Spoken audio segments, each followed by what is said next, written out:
Dans une sortie médiatique, le gouvernement expose les arguments afin de rassurer sur ses efforts dans la lutte contre le terrorisme.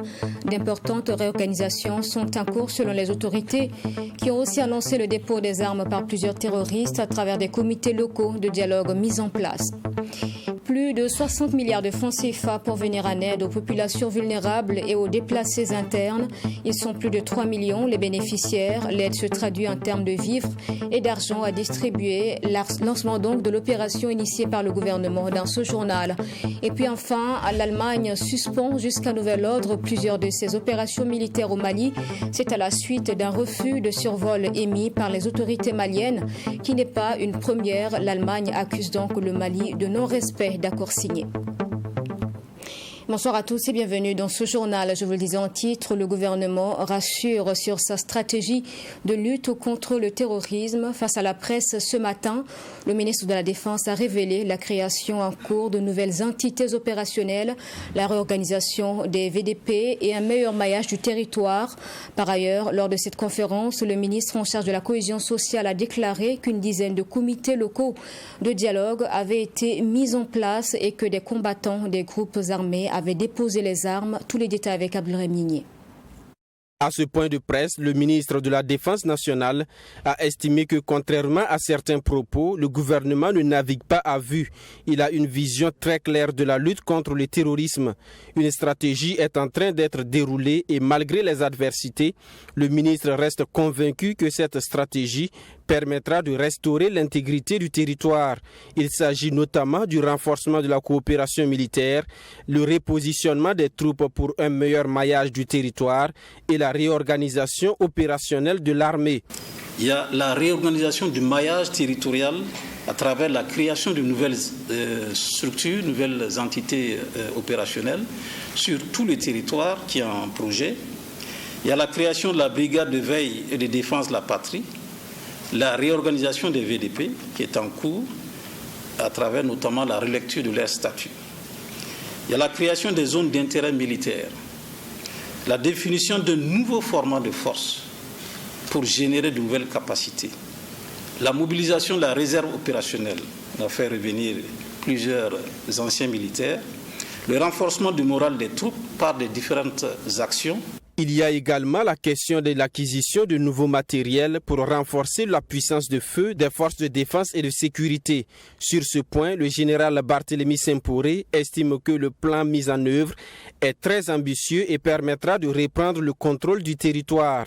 Il faut dire qu'il y a depuis un certain temps, beaucoup de commandes sont déjà faites et donc ils sont déjà en cours de livraison progressivement. Et sur ce plan, il faut donc se rassurer que les capacités nécessaires aux forces seront réunies.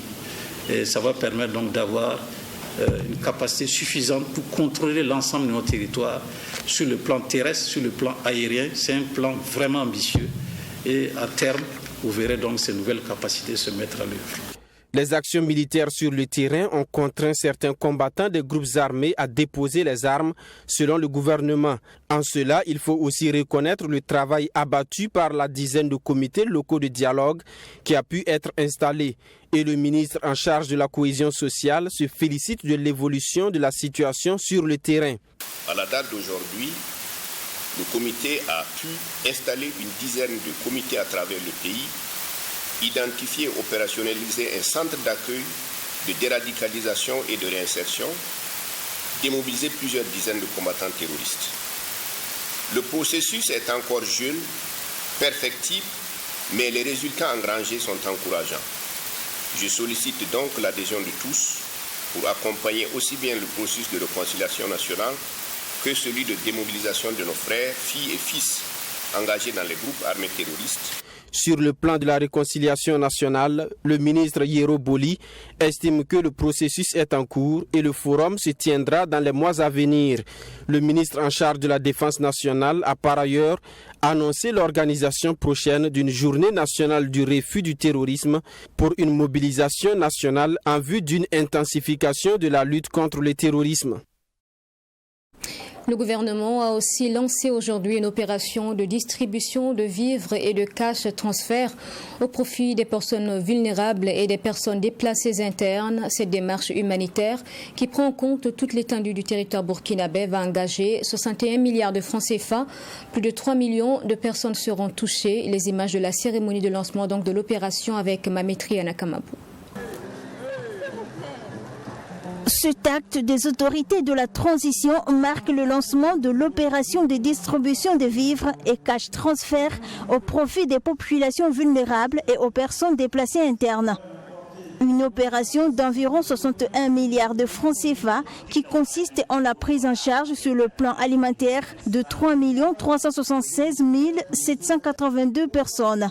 Au nombre de ces personnes, 1 537 232 personnes vont bénéficier de cash transfert et 1 839 550 personnes vont bénéficier de vivres. Ces populations se retrouvent ainsi dans une situation de vulnérabilité au regard de la dégradation croissante des ressources naturelles, de la rareté des terres cultivables, des impacts du changement climatique et des crises multiformes sur notre environnement socio-économique. Cette opération vise à répondre de manière conséquente et efficace à la crise humanitaire que traverse le Burkina Faso. Selon le Premier ministre, environ 3 453 150 personnes ont besoin d'une assistance alimentaire durant les mois de juin, juillet et août 2022. Le chef du gouvernement a par ailleurs insisté sur la nécessité de la transparence et de la responsabilité dans la conduite de cette opération. Je mets donc en garde toute personne qui, pour des raisons inavouées, ramera contre le bon déroulement de ce processus. Autrement dit, aucun acte de détournement ou de favoritisme ne sera toléré. C'est pourquoi j'en appelle à la responsabilité de tous, car chaque Burkinabé est appelé à être un acteur de la réussite de cette opération de solidarité. Les bénéficiaires, par la voix de leurs représentantes, ont exprimé leur gratitude aux plus hautes autorités. Le ministre en charge de l'action humanitaire a pour sa part noté que la conduite de cette opération permet de mutualiser les forces et les ressources pour mieux réussir les actions de développement au Burkina Faso de façon générale et celle de l'assistance humanitaire en particulier. Commémoration de la Journée internationale de la jeunesse 2022. Plusieurs activités sont prévues sous le signe de la promotion du sport et de l'autonomisation des jeunes comme facteur de résilience face aux défis sécuritaires au Burkina. Lancement des activités aujourd'hui à la Maison de la Culture Jean-Pierre Guingané. C'est en présence des autorités sportives et de notre reporter donc à Sami Touré.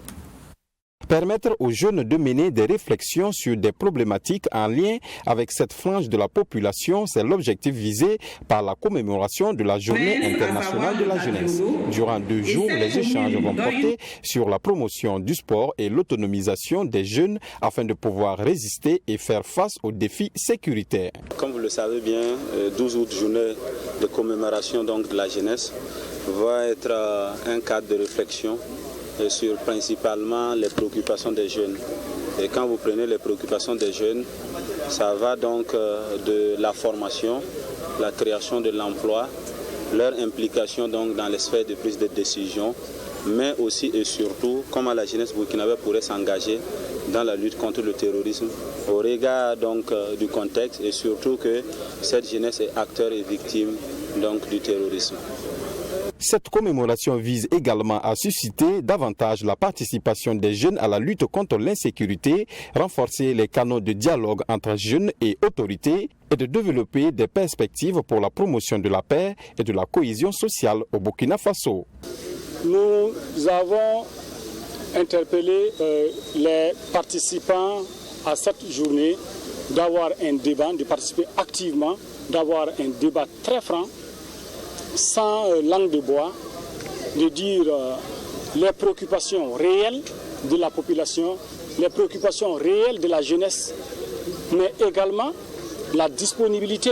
Qu'est-ce que la jeunesse propose donc pour qu'ensemble nous puissions fédérer toutes les énergies.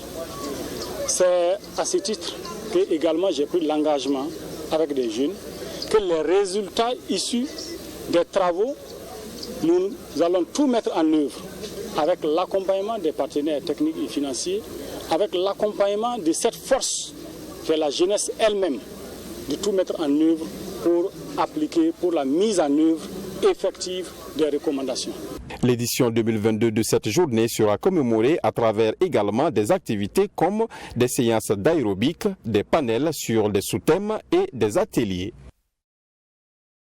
Dans la suite de ce journal, les acteurs de la mise en œuvre du projet Grand Ouaga se sont réunis en atelier aujourd'hui pour élaborer un outil de suivi des objectifs de développement visés, une démarche qui permet aux acteurs donc d'être dans les conditions pour bénéficier de l'aide des partenaires techniques et financiers dans le souci d'une gouvernance vertueuse. Une collecte de données est en prévision. Le projet Grand Ouaga prend en compte 10 communes et s'étend jusqu'en 2050. Commentaire avec Wenla Sida Kaporé.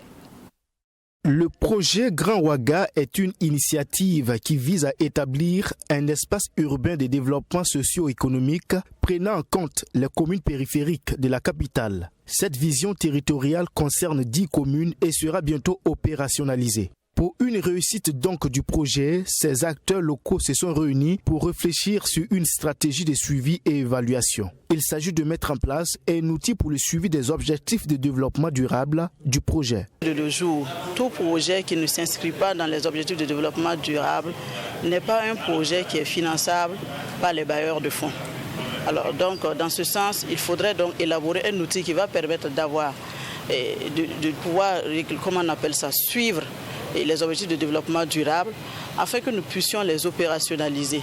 Et une fois que cela est fait, nous pouvons nous rapprocher davantage des partenaires techniques et financiers afin de pouvoir demander des financements pour vraiment moderniser le Grand Ouaga, comme son nom l'indique. Le projet Grand Ouaga est une vision à long terme à l'horizon 2050. Cette rencontre a également permis de réfléchir sur les priorités d'investissement dans les communes concernées. Pourquoi il faut faire un forage dans tel village et non dans tel autre village? Pourquoi il faut construire une école, un CSPS, une brigade de police, un centre culturel, un marché dans tel territoire? Et ça nous permettra de prioriser. Ne pas investir où déjà les choses sont abondantes, mais d'investir où le besoin est là. Nous voulons être prêts pour pouvoir bénéficier des opportunités que le monde apporte pour accompagner les ODD à l'horizon 2030. D'ici à septembre prochain, une grande campagne de collecte de données sera lancée pour faire le point afin d'asseoir une gouvernance vertueuse, a ajouté le coordonnateur du projet Grand Ouaga. Le projet est financé par l'Union européenne à hauteur de plus de 3 milliards de francs CFA. La contribution des communes est élevée à plus de 982 millions de francs CFA. Effectivité ce matin de la manifestation contre la France et pour le départ donc de l'ambassadeur de France au Burkina. Des citoyens étaient réunis à la place de la Nation à l'appel de Yelimoni Kam du mouvement pour la renaissance du Burkina, outré par des propos de l'ambassadeur de France. La marche dont il est question a connu une répression des forces de sécurité à coups de gaz lacrymogène. Le film des événements, c'est avec notre reporter Maxime Jelbombara. La mobilisation à la place de la Nation pour exiger le départ de l'ambassadeur français n'aura duré que quelques minutes. Certains le drapeau français en main, d'autres des pancartes. Les manifestants scandaient des messages hostiles à la France. À bas la France! À bas la France!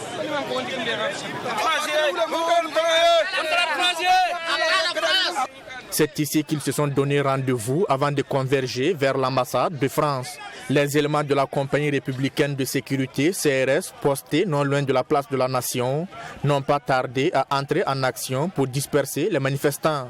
Après quelques minutes d'échange avec ces derniers pour leur demander de libérer les lieux, c'est le sauve qui peut.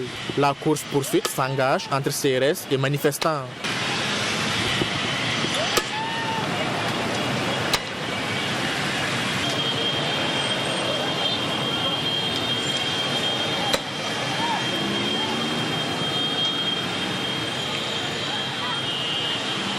La place de la Nation se vide de la poignée de manifestants qui y étaient mobilisés. D'autres regroupés au rond-point des Nations Unies ont également été dispersés par les éléments de la sécurité. Ainsi s'achève la grande marche annoncée du 12 août. Une marche qui avait été initiée par la présidente du mouvement pour la renaissance du Burkina Faso, Yeli Monique Kam. Elle est soutenue par quelques organisations de la société civile, notamment le mouvement M30 Naba Wabgo, le mouvement d'unification nationale pour le départ de la France. Les leaders de la COPA-BF, coalition des patriotes africains et du mouvement des révoltés, ont également appelé à la mobilisation. Les revendications sont entre autres le départ de l'ambassadeur français Luc Alat, la rupture de tous les accords de coopération militaire et économique avec la France, la fin de l'expertise technique internationale et le retrait des assistants techniques des institutions burkinabées.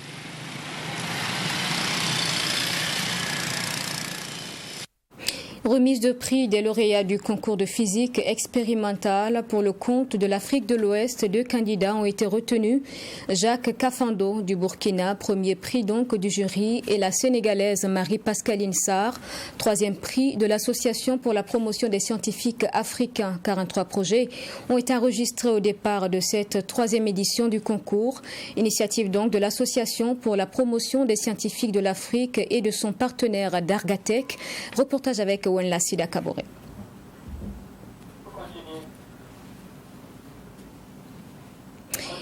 Toutes nos excuses, nous reviendrons sur ce reportage dans nos prochaines éditions. Nous poursuivons ce journal.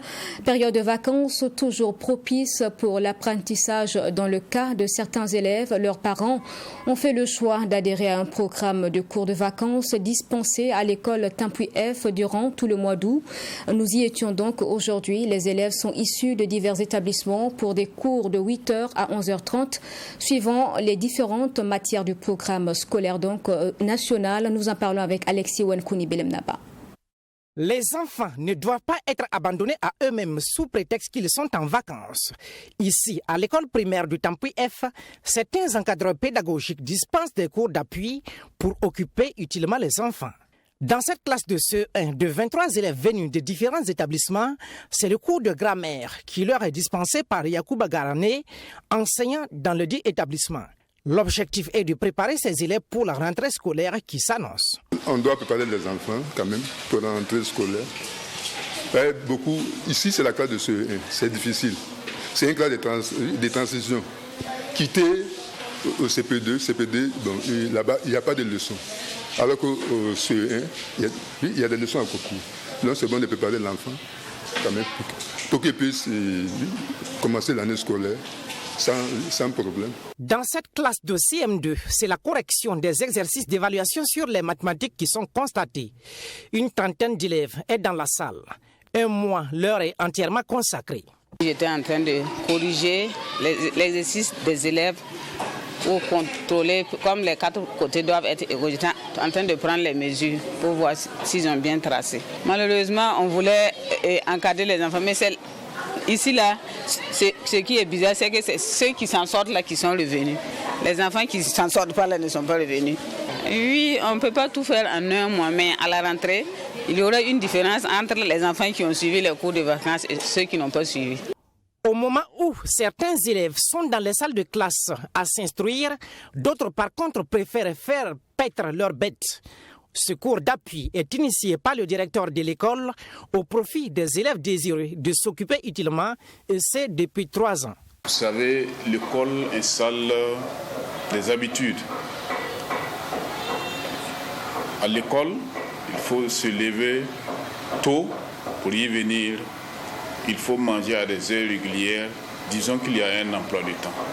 Et les enfants ont déjà été habitués à cela.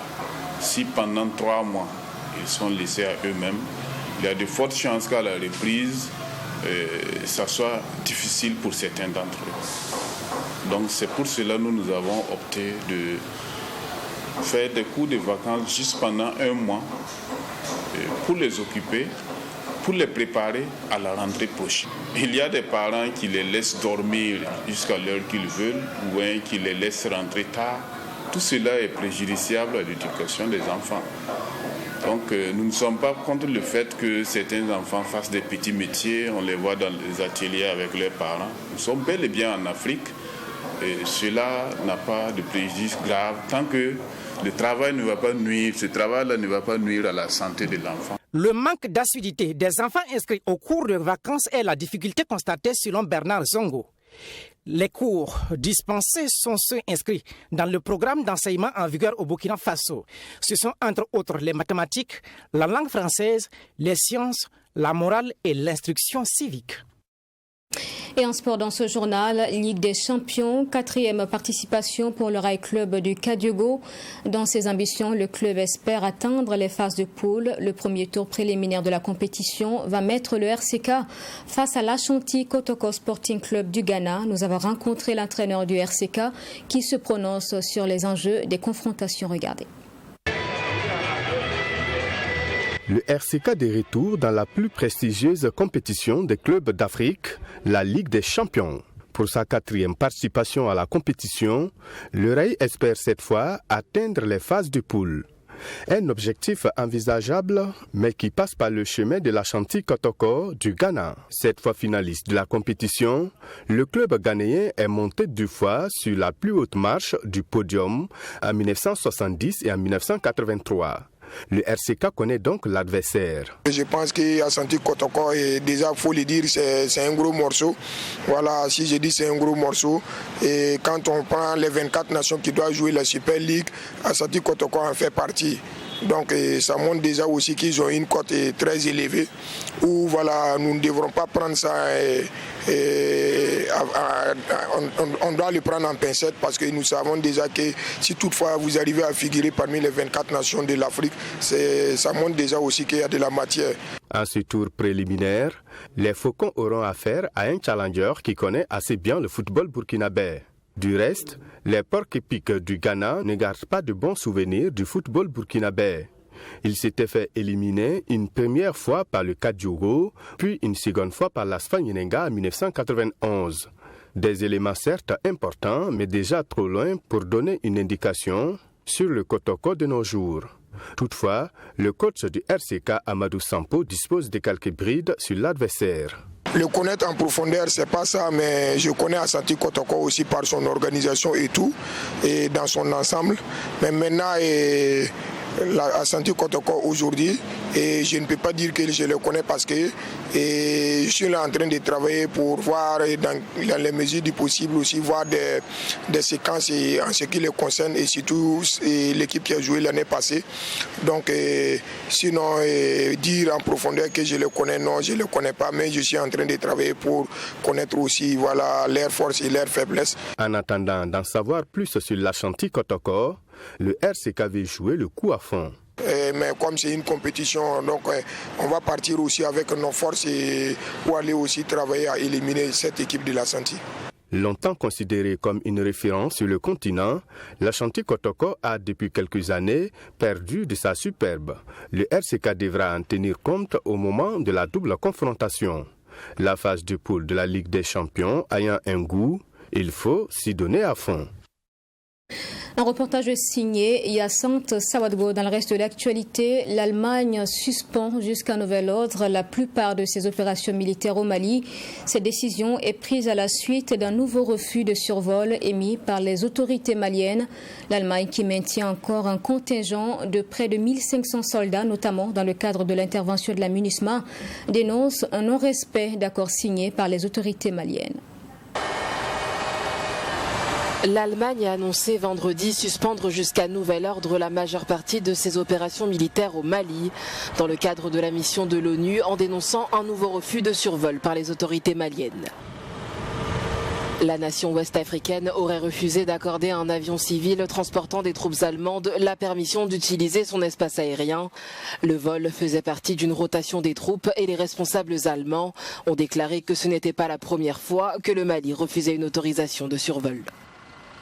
En conséquence, nous suspendons jusqu'à nouvel ordre nos opérations de reconnaissance et les vols de transport par hélicoptère, car il n'est plus possible de soutenir la MINUSMA sur le plan opérationnel, a expliqué un porte-parole du ministère allemand de la Défense. Christine Lambrecht, la ministre allemande de la Défense, a affirmé que son homologue malien Sadio Camara n'avait pas respecté les accords. Les troupes allemandes vont désormais s'attacher à assurer leur propre sécurité, a déclaré son ministère. Plus tôt dans l'année, l'Allemagne avait annoncé qu'elle réduisait sa participation à une mission militaire de l'Union européenne au Mali après le retrait de la France.